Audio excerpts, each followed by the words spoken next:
Hiring the wrong executive costs you time and money. Leveraging work psychology, Spirit Consulting helps you hire the right executive so you can focus on growing your business. For a free quote, visit spiritmco.com. Enjoy the show. Welcome back to the podcast. Excited to have a new connection, Craig, a fellow brother in Christ, on the podcast today, and to kind of talk through many of his, peaks and valleys of his leadership journey. Craig, we always start off with, who are you, for the sake of being able to kind of help our guests understand, who you are and what you do in the world. Great. Well, thank you, Chris, and happy to be here. Excited about this conversation we're going to have today. So Craig Reiner, I'm the Strategic Vice President, Senior Vice President of Marketing Strategy for Highmark Health. I'm also the Chief Marketing Officer for our diversified business groups. I've been in marketing my entire career since I graduated from Duquesne University back in 1997, so about 25 years now on the dot in the month of May. And it's been a journey, and I'll tell you a little bit about that journey and a little bit later in the conversation. But I'm a veteran marketer, but more importantly, I'm a very happy and committed husband and father of 2 children, and a very active practicing Catholic. Awesome. So we get a lot of Christians on the show, but not a lot of Catholics. One of my spiritual father of mine, Russ, who's been on the podcast, he said he was kind of like talking to a bishop maybe 20 years ago, and they were like estimating kind of like the number of percentage of people that are actually like practicing Catholics, meaning they subscribe to going to regular confession when they fall out of the grace of God and are actively receiving the Eucharist in a state of grace. And they were kind of like contemplating that it was like less than like probably 1%. So, and that's 20 years ago. I maybe that number has even fallen further, but I'm just curious as to like, why are you a Catholic, Craig? It's a great question. So I was born and raised Catholic. That's how most Catholics tend to be Catholic, quite honestly. And I throughout my life, I've done a lot of self-exploration, a lot of challenging of faith to really make sure that what it is that I believe. And I'm a big believer to not blindly follow anything. You should always seek to question and to understand. And I had the advantage, fortunately for me, and I'll get into the story of how I got to Duquesne University momentarily, but I went to a Catholic university, but it was with the Spiritans, the Spiritans track here with the Holy Ghost Fathers. And they were a very, much like Jesuits, they were a very progressive form of Catholicism that allowed the student formation to be able to explore in a university setting. And I took a lot of core theology courses when I was there. It was a requirement each year to have a core theology course. And I did a lot of studying on religions East and West and understanding Western religions and all the different formats. And what I'll tell you, Chris, my perspective as a layperson, Christianity in its broader view, whether it's Lutheran, Catholic, United Presbyterian, Christian, and in a broader view of it, it's all the same spiritual teaching. It's all the same connection with God and being the best person you can be to others and to love others as you love yourself and to do the right things. And so I think it's really more, to me, it's less about the man-made dogma of our faith. And it's more about really embracing being a faith-based individual. And so I've found no reason to leave the Catholic Church because I can get everything I need in that broader view while still following the processes of Catholicism. And I've found it to be weekly mass and tithing and communion to be such great opportunities for me to self-reflect, penance, to self-reflect and to constantly calibrate. And so what I found is that Catholicism gives me the discipline track. It gives me the rule set to follow that helps keep me on track with what I'm trying to do spiritually. So I'm less concerned about letter of the law. I'm more concerned about spirit of the law, much like Jesus would teach, and really not get stuck behind the man-made rules to things. So if I eat meat on a Friday in Lent, I'm not going to I'm not going to beat myself up too much about How that. about you, It's sinner? all about self-discipline, and it's all about understanding sacrifice and creating sacrifice in our lives in honor of what Jesus had created as sacrifice for us to be where we are today. So I guess the long answer to your short question, I've found that Catholicism gives me a great framework in which I can exercise my faith. Well, that was beautifully said.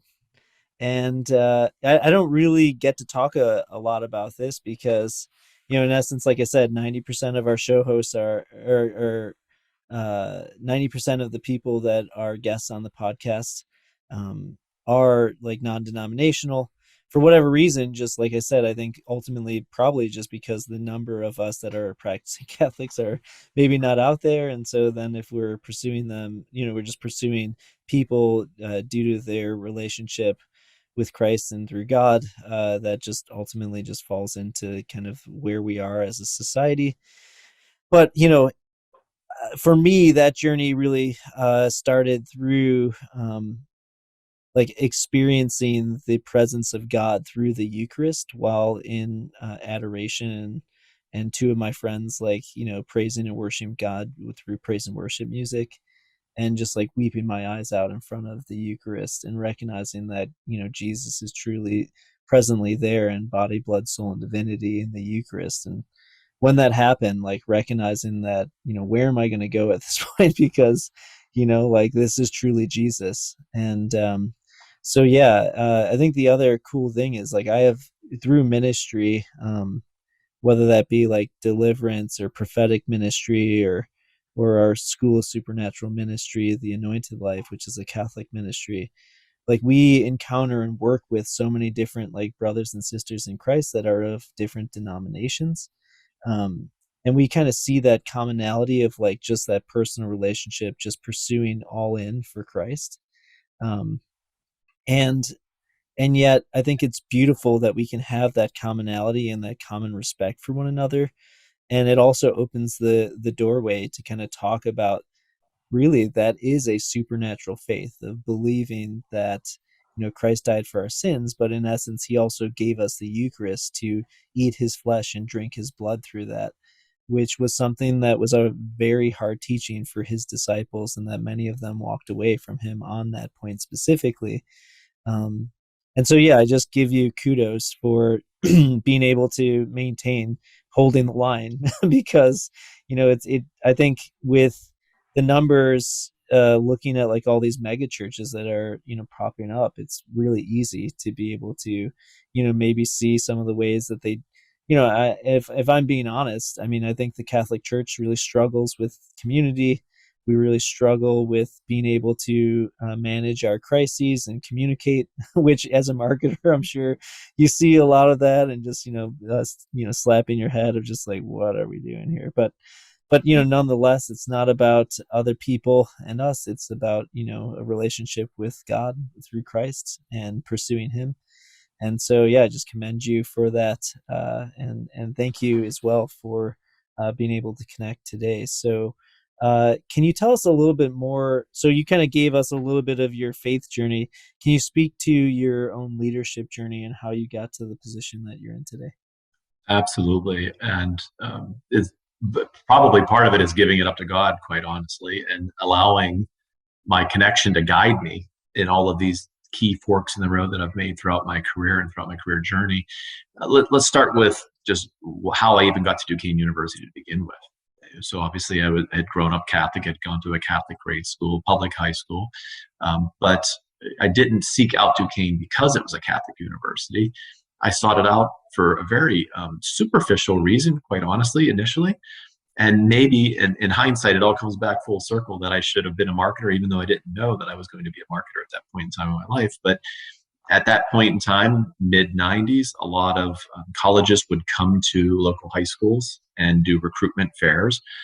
And some representatives came from Duquesne University, and they had, quite honestly, the most beautiful enrollment book out of everybody else there that I took home with me. It was a beautifully gold stamped and embossed foiled D for Duquesne, and the photography and the layout was just really just got me really excited to want to visit this campus, which I then did. And in the campus visit, I realized I grew up in the middle of nowhere, Pennsylvania, central PA area. Beautiful place to grow up, not a large area for marketing and growth. So I said, hey, this is a few hours to the west in Pittsburgh. I could live in an urban environment where I could get access to culture and business at a scale that I wouldn't have gotten in a more rural environment where I grew up. The campus was beautiful. It just spoke to me. And the reason I initially went there was I just was enchanted by their recruiting materials. I got to the campus. It just felt right at the time. I probably was being guided, not even knowing at that point in time that I was being guided to this place, which became just fundamental in who I was and how I approached the world today. But I will tell you, I went because beautiful enrollment materials, got hooked when I visited the campus. And Duquesne in the Pittsburgh market, Western Pennsylvania market, has a very well-known law school. And I thought I was going to be a lawyer, and I was going for pre-law. But my understanding of law and what it meant to be a lawyer was based on TV programming at the time. LA Law, Boston Legal, you name the different Law and Order, SVU, you name the program. And I had in high school, I was on the debate team. I was in forensics. I liked to speak and talk in public. And I felt this would be great. It would be all trial law, and I would understand my clients, and I'd get up and defend them, and that's what it's all about. And when I realized after one pre-law course that it was much more about reading and interpreting, and a lot of very, quite honestly to me, boring stuff, it was eye-opening to me to say, wow, I don't want to be a lawyer. There's no creativity the way that I see the world in creativity. So I was at a crossroads already in my freshman year in college. I picked this school because of this track, and all of a sudden, I don't want anything to do with this, but I love this school. What do I do next? And so the next 2 years in college was really an exploration and a lot of electives and a lot of self-discovery to try to identify what did I want to be when I grew up. And I still hadn't known until my junior year in college, spring semester, I took an internship with an advertising agency in the Pittsburgh market. The name of the company was Mark USA. At the time, it's now a company called Nine Rooftops. But I did an internship in their public relations department, and I realized, wow, I really like this. It's the art of writing, which I was really enjoying as how I expressed myself artistically through the art of word. It allowed me to use persuasion, which was one of the native skills that I had always had and had built over time in high school through forensics and debate. And it just seemed like a fast-paced environment where I got to learn a lot of different industries, which I've come to learn is one of the things that makes that really motivates me, is the ability to always learn and grow and challenge things. I always need to be stimulated. And so it turns out I got into an ad agency in the PR side of the house. That internship rolled into a contract position during my senior year, so I was working part-time while finishing my degree. And then, I graduated on a Saturday afternoon, rolled right into work on a Monday morning the very following week with a full-time job at that agency. That's where I started. I started an ad agency business. I did it for about 14 years, the first 14 years of my career. And that was a journey too, Chris, because I started in public relations, and I had a couple accounts and clients that I was working on, supporting, learning a lot of great stuff, building skills. One of my big clients was going through a merger with another. It was a hospital system. They were merging with another hospital system. They wanted to rebrand the organization because it was a combination of a couple different health systems, and they wanted to do a branding exercise, and we were their PR agency of record. So they asked, did we do anything in that space for branding? I brought it back to our leadership of the agency. They said, yes, we do, but you don't know anything about it. But let's go ahead and put something together, and we'll put a proposal together. And the client basically said, we want to do this, but we want Craig to work with us. We trust Craig. We've built a relationship with us. He understands us. And so my agency had the fortitude at the time to invest in me. And they basically paired me with a brand strategist, and they said, okay, you've never done this. We have a brand strategist here who's done. Learn, be in the meetings, run the meetings. You're the face to the client, but rely on this depth of experience and learning. And I did. And it opened up my mind to a whole new area of marketing, beyond public relations to brand strategy. That was like, wow, it spoke to me. This is what I want to do, not just public relations. Public relations is great, but this is really where I want to be. And so we went through a great brand development process with that client. The client then said, this is fantastic. Now we need to launch and promote our new brand. Do you guys do advertising? So we said, of course, let me take it back to our leadership team. And they said to me, yes, Craig, we do advertising, but you've never done an advertising campaign, but we'll partner you with some people who have, and you'll learn. And so they invested in me learning the advertising side of the business. And we launched an incredible campaign, won several awards, and really helped drive traffic and volume to that health system at a time when they needed it. That got me on my trajectory to advertising, marketing, brand versus public relations. And it really opened me up to the broader role of marketing and how I could be operating at the top of my license. And I moved steadily up through the organization to larger and larger accounts from this regional hospital and health system, finally to the point where, 12 years into my career, I was running the biggest account in the agency. I was running point on Rite Aid Corporation, which is a national retail drugstore chain. And I was leading that business for the agency, built a relationship with the CMO at Rite Aid, so much so that he recruited me to come over and join him at Rite Aid as his VP of marketing. And so 14 years into my agency career, I went to the client side, and it spoke to me.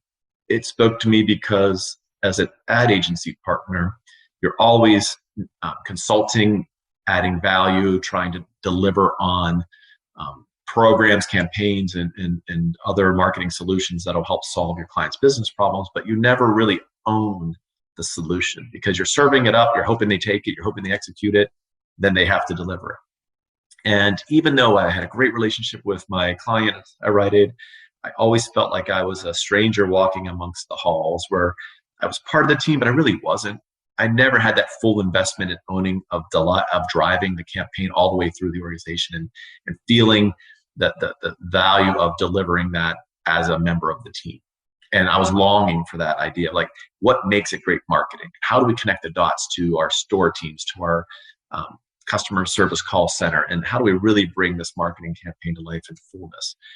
So going client side in the corporate environment gave me that broader exposure to really understand how to be a true marketer, not just an advertising campaign marketer, but a true marketer that understands price and value and how we think about margin and levers and how all these things have to work together for business to truly get the most value out of marketing. And I had a wild ride, a fantastic ride for 6 years at Rite Aid. I did some amazing things turning that company around from being in a very difficult position to the point where it was then a target to be acquired by Walgreens, another national chain drug. And that was in the fall of 2015. And I was part of the initial integration team for that merger acquisition. And I just wasn't feeling good about where it was going. Just the cultural fit between the two organizations wasn't there. Some of the challenges we were having with SEC and filing and getting approvals and regulatory to do the merger didn't seem like they were going in the right direction. And I didn't want to be left holding the bag if it fell through and the pieces were on the floor. So I felt like that was a time where I needed to make a decision to take control of my own destiny. Again, reflected, gave it up to God. I prayed on it. What should I do? At the time, a little bit of an inside buzz for those that are interested in mergers and acquisitions. Typically, when a company goes through a merger and acquisition, they lock in the senior level folks, all we call the C-suite. So the CEO, the CFO, the CIO, like all the C-level folks get locked in to retain them through that transition period. But the next level leadership, the VPs and some of the other roles, we had retention bonuses, but nothing that another company couldn't come in and match and pull us away. So what happens is a lot of companies, when they find out about these mergers and acquisitions, the executive recruiters will go out and start talking to those folks because, mergers and acquisitions create uncertainty, they create opportunity, they create downsizing and synergy, and it becomes a ripe opportunity for recruitment. So I was getting lots of calls from recruiters for lots of different roles and opportunities. And I had a choice at that point in my life where I had to decide what was best for me, what was best for my family, what was best for my future. And I ultimately ended up with this organization I am in today, Highmark Health. And I've been at Highmark Health since the spring of 2016. So it's just over 6 years now. And much like every other step in my career, Chris, that I've made, it was the best decision I made.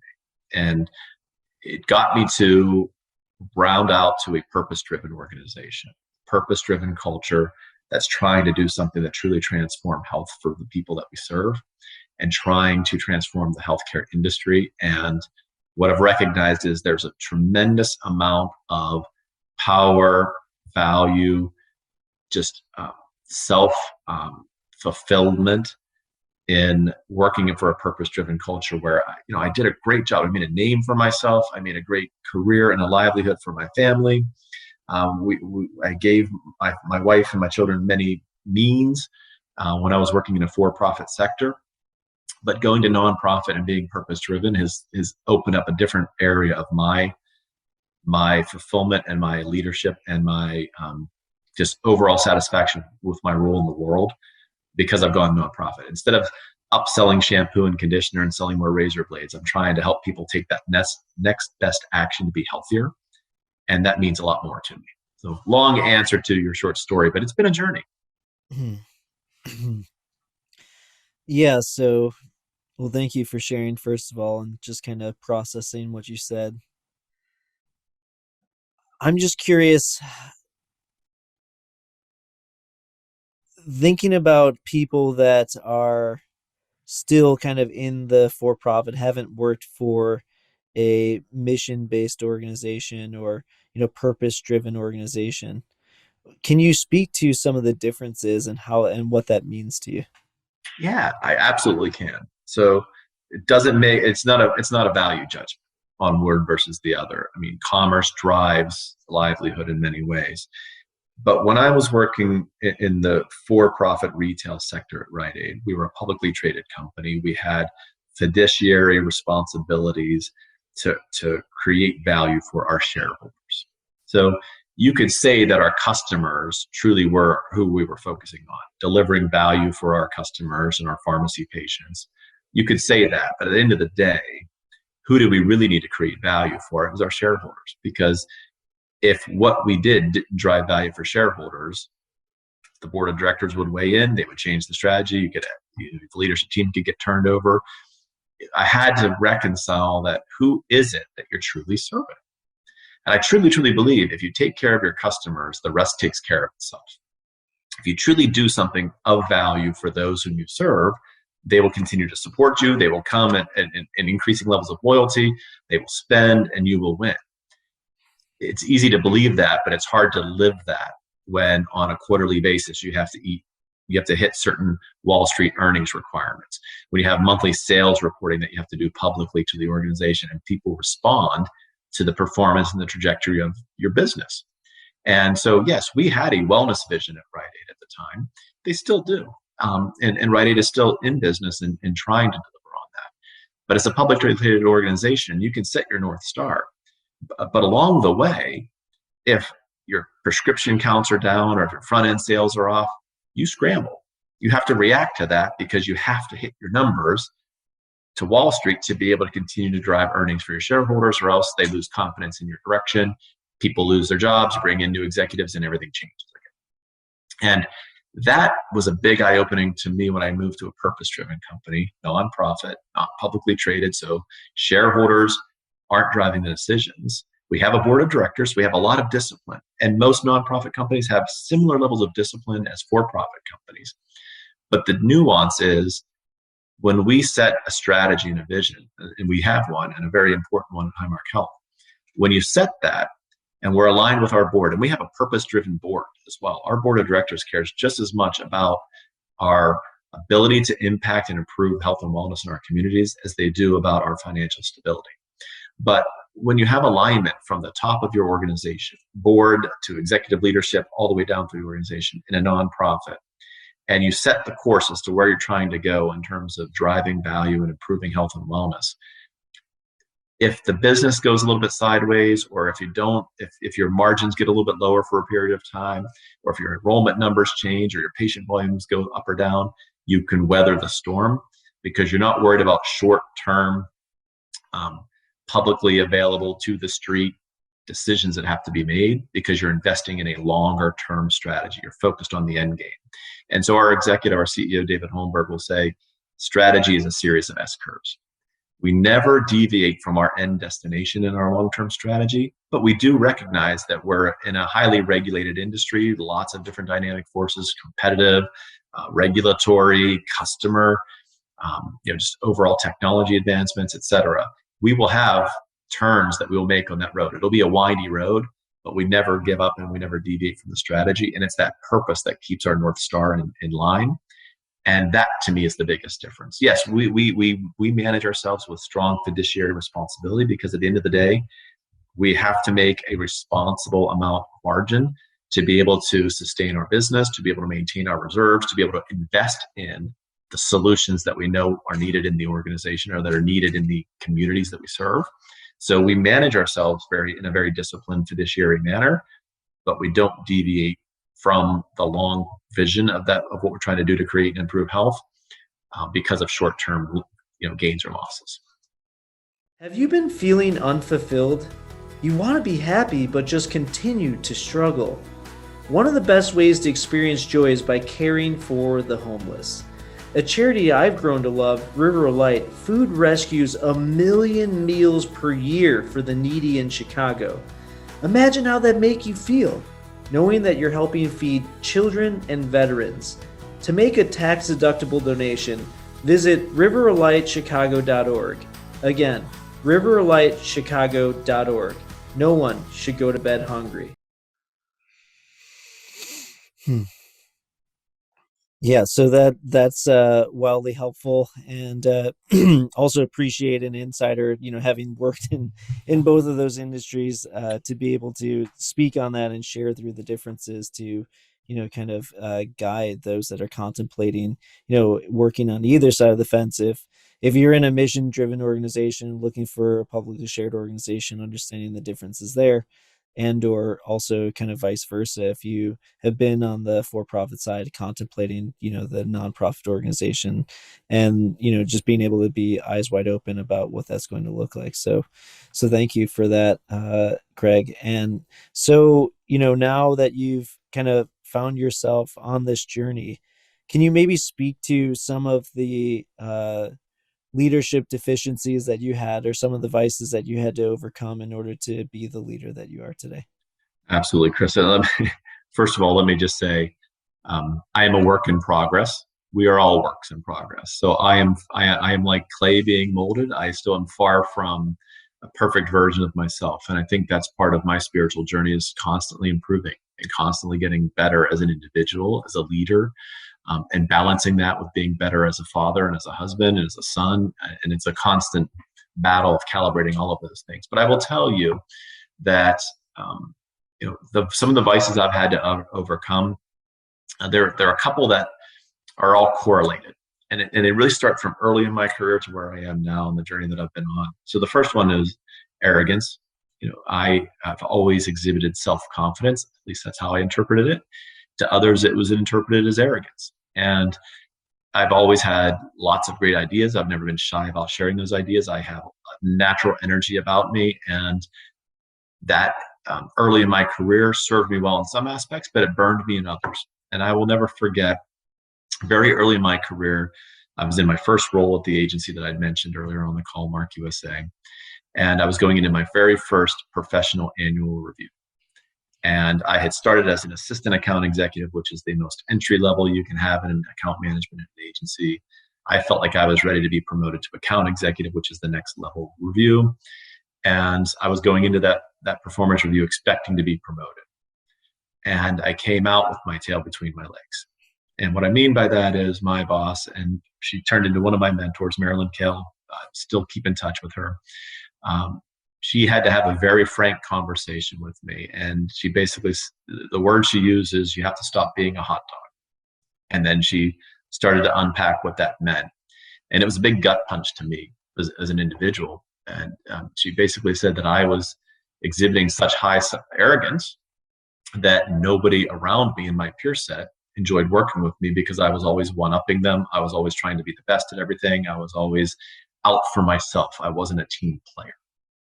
And that really, that hurt to have to hear that, because I always felt that I was a natural born leader and I'm an accelerator. And just because I volunteer for every possible assignment and always raise my hand and always volunteer to do this or that, that's a good thing. That's how you make it in life. You're a hard driver, you're a charger, you're a superstar. And what she helped me recognize is that how you bring others with you is what makes you a superstar, not what you yourself do for yourself. And so when I say arrogance, that's highly correlated with selfishness. A lot of it was, how do I improve my career? Because Again, I've always been very driven. It's one of my personality traits. And, I graduated from college and I had a plan. I graduated at the age of 20 and I was going to be a vice president by 35. And I had it all mapped out in my head. And it was all about me. And one of the things that my mentor and boss at the time had to share with me is you won't get there without bringing others with you. And what truly differentiates leaders is those who can not only perform in and of themselves, but those who can do it in a selfless way that get the best out of everybody around them. And if you're so focused on yourself and your path, you won't get there. You'll make progress. You'll make a name for yourself, but you will frustrate more people and alienate more people than you'll gain. And at the end of the day, as you move further and further up any organization, your ability to influence others through indirect leadership, influencing them by understanding and listening to them and understanding and meeting them where they are and meeting their needs and partnering becomes more and more and more important than your ability to deliver something on your own. And that was 1 year into my career, but to this day, I still use that story and that experience I had in my very first annual review, because it was a very salient point in my life where I realized, okay, all of my life from childhood through college to early career had been all about me, making myself better and how do I be the best me. But it was all about the best me for me, not for others. And that was really a great turning point for me, Chris, I will tell you. So arrogance and selfishness to me were very early on vices that I had to overcome. And then the next stage of my journey, when I finally did progress a few years later from individual contributor roles into people leadership goals and roles, the next vice I had to overcome was carelessness.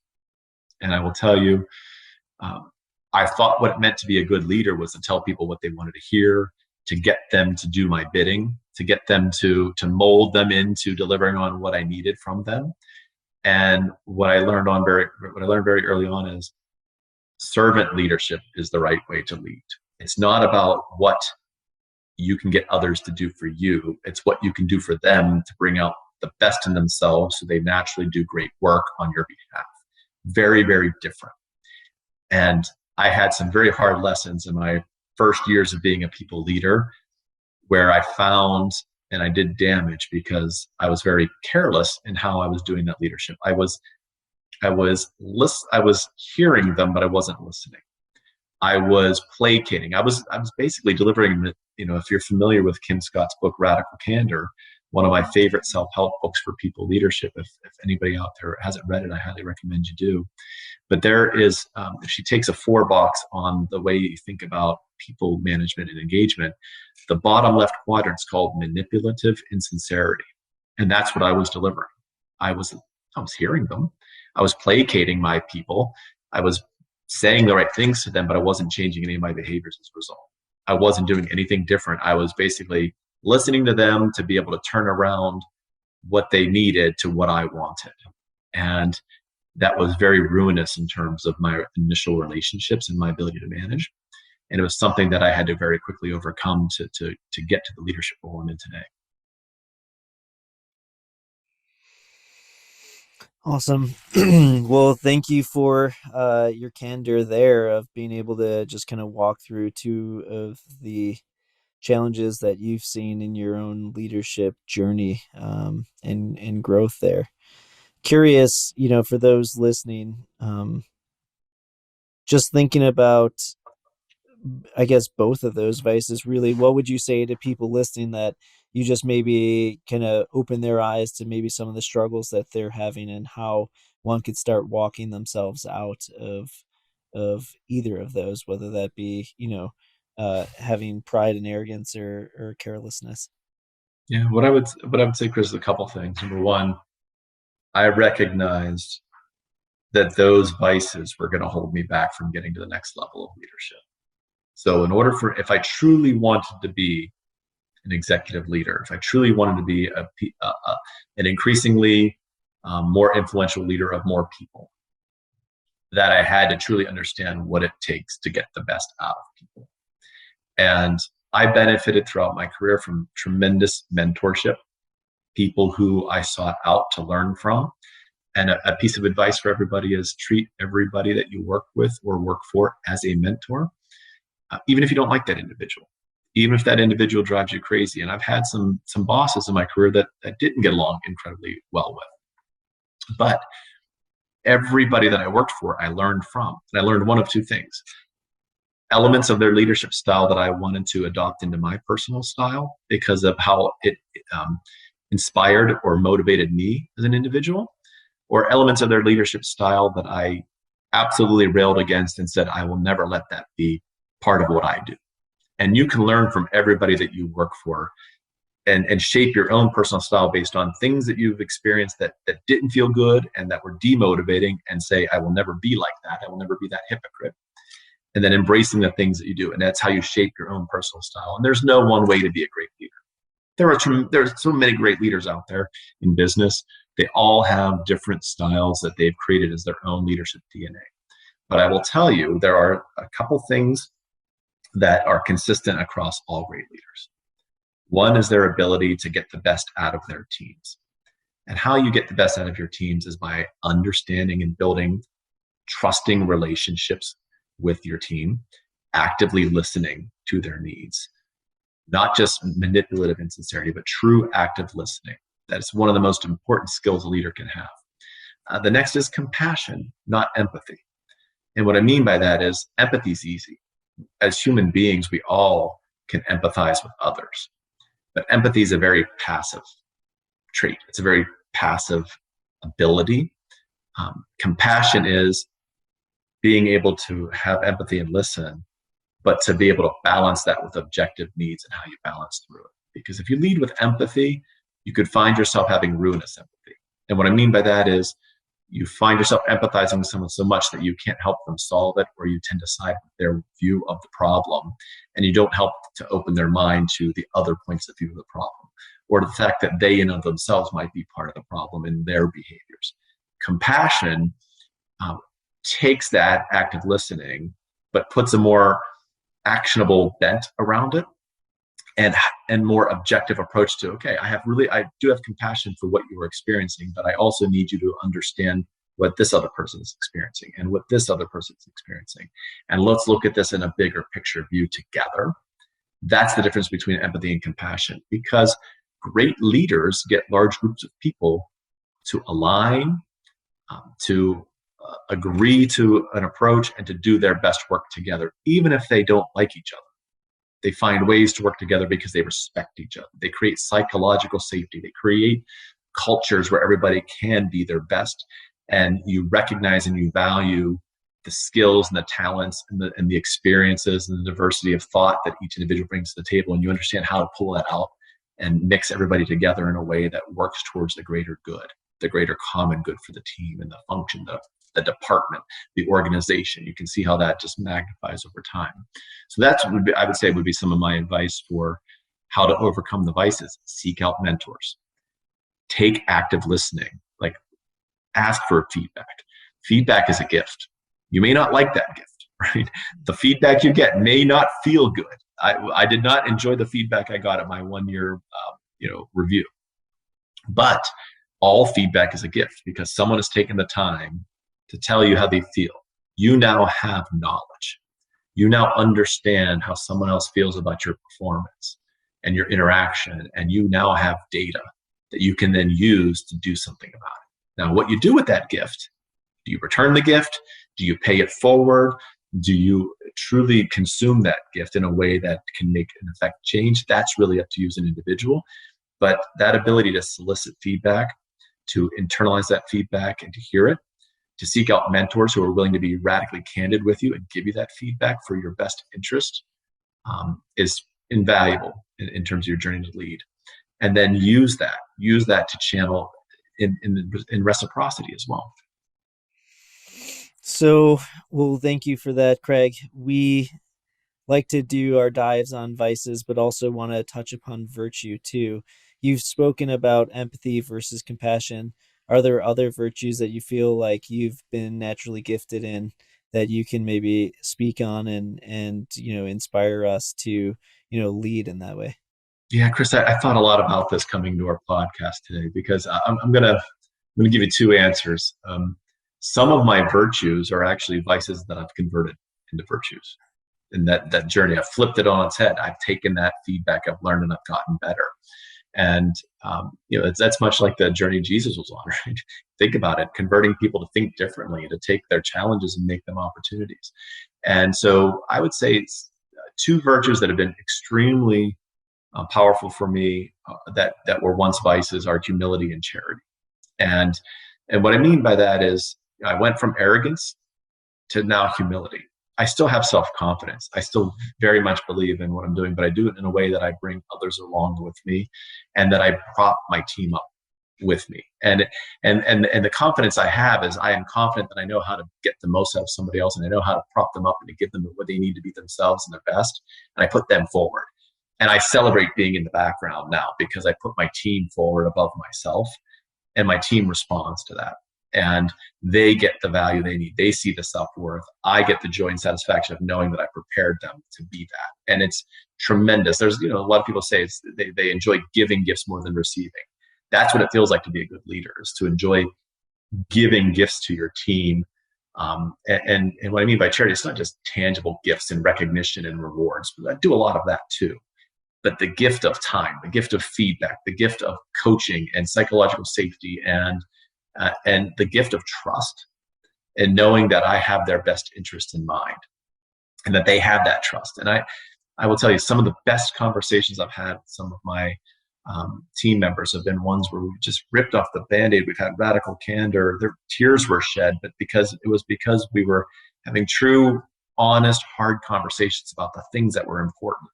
And we cared deeply and we challenged directly. And that led to such great trust that we could do that, and trust that has maintained. Many people that have worked with me in prior careers now have come and worked with me in my new organization. And it's because of that relationship and trust that we built that we're motivated to the same outcome. So what I would say is some of my virtues were once vices. And when I talk about charity, I'm a naturally giving person, but not just giving of financial means, but giving of self and giving of time, giving of thought, mentoring, coaching, teaching. One of the things I enjoy most about my career, not just being a marketer and asking strategic questions and coming up with campaigns that drive results and really make a meaningful connection with customers, but paying it forward. I am in the seat that I'm in because people had the charity of time and attention that they gave and invested in me, and I feel the need to have the same charity back, which is why I want to do this podcast. Even if I could share some platitudes, or even if I could share some insights on leadership that have helped me and others can benefit from that and they learn from that, then I will have made the world a better place. So those are a couple of vices I've turned into virtues. And then I would say I've always had a couple of virtuous strengths that were native to me throughout my life and career. And the two that really stuck out the most to me were enterprise and hope. I've always been a big picture thinker, being able to connect broader connection points. I've always considered myself an amateur anthropologist, and being able to step back and look at the big picture and help other people see the big picture. One of the theories that was driven into me when I was at Duquesne University, and I was in the marketing and communications department, and the chair of that department, Dr. Ronald Arnett, had a term called praxis, which is Latin for the practical application of knowledge. And in business ethics, and you think about how people can do their best work, they can do better work if they are able to understand, purposeful execution is driven by understanding the big picture and how their role fits into that bigger picture. And that broader understanding of their role or the objective allows them to think about their work differently instead of just task-based leadership. So enterprise and connectivity, and how I am able to create connectivity to inspire and to connect the dots for my team members to be able to do greater work and to build bridges between different departments, has always been a natural strength for me. And then hope. I have always been a glass half full kind of person. I lead with positivity. I recognize challenges. I don't steer away from barriers and challenges and risk escalation and management. That becomes part of any business. But I lead with hope. I lead with the promise of things can be better. I lead with positivity. I lead with the desire for things to be better. And when you're wanting to try, if your innate objective in this life is to make the world a better place, or to make your work environment a better place, or to make your product a better product for your customers. How can that go wrong? How can that be a bad thing? And then you work around that. And so hope is something that always has been a tremendous virtue that has helped me paint the vision and bring teams along. Awesome. Well, thank you for sharing on those as well. So let's land this plane. Tell us about what is the biggest challenge in your life? Would love to take that to prayer and then give you the space to be able to just pray for our audience today. Yeah, I would say many, many challenges, Chris, but what I would tell you is one that is very, very much a focal point for me today is recognizing that I have been blessed, truly have been blessed, with growing up in a stable household, two parents that are still married to this day that raised me, a mother who was able to stay at home and be part of my upbringing and teach me the values that have made me the individual I am today. I've been blessed by the ability to go to four-year education at Catholic University, paid my own way through, but I still had that advantage of being able to go. I went to a good school, that public high school that it gave me that education, that earned me that opportunity to go to college. I've been blessed to have found my wife of 19 years and my soulmate. I've been blessed to have two beautiful, healthy young children that just are my world, right? I've been blessed in many, many ways. And I've been blessed with talents. I've been blessed with opportunity. But I am now a white male in a position of significant authority for a large organization in a time and a place culturally and as a country where diversity, equity, inclusion is so far from where it needs to be. And the biggest challenge for me now is, how do I become an agent of good and helping to bring that along in a very Christian way, in a very Catholic way? I mean, this is what Jesus would want. He would want all people to be brought along on the journey. We're all God's children. And the rich should give to the poor. And I truly believe that. Those who have been blessed, to those whom much is given, much is expected. So now I'm in a position to give much. And for the ability for me to be able to openly engage in conversations and recognize that my lived experience is far from the lived experience that so many people have today, and that so many people have not had the same level of opportunity, access to education, stable family life, social determinants of health, all of these things that are the barriers for people being their best and being their healthiest, are things that I may not be able to relate to as a lived experience, but I need to be part of that change, because it would be easy for me to say, not my problem. I didn't do anything wrong. I was not given any opportunities in my life. I earned everything I had. That used to be my mindset. I've had to come to a stark realization that no, I do have unconscious biases. I was benefiting from a culture and from systems that were advantageous to me versus others. How do I, in my position of authority today, impact that change that I know we need to make as a culture, as a country, just as human beings? So that is the big next challenge for me, is being a continued agent of change for good, and letting my faith-based approach to my life, letting my spirituality guide me into those courageous conversations, and to do the difficult things that need to be done. Because I think we would all agree that there's so much wrong in the world today, but we all have an opportunity to be part of making the world that much better. And I think we all are called to do it, and we all have an accountability to do it. Awesome. Well, Lord Jesus Christ, we just lift Craig up right now. Lord, you hear the desire of his heart, and you're a good father who gives all good gifts to our children. You said, seek and we shall find. And so, Lord, I just pray that you open the doors, Lord, to allow Craig to be a vehicle of your grace for those that need the hand up to be able to take that journey and next level of blessing that he's received through his mentors throughout his life. And we pray this through the mighty name of Jesus Christ.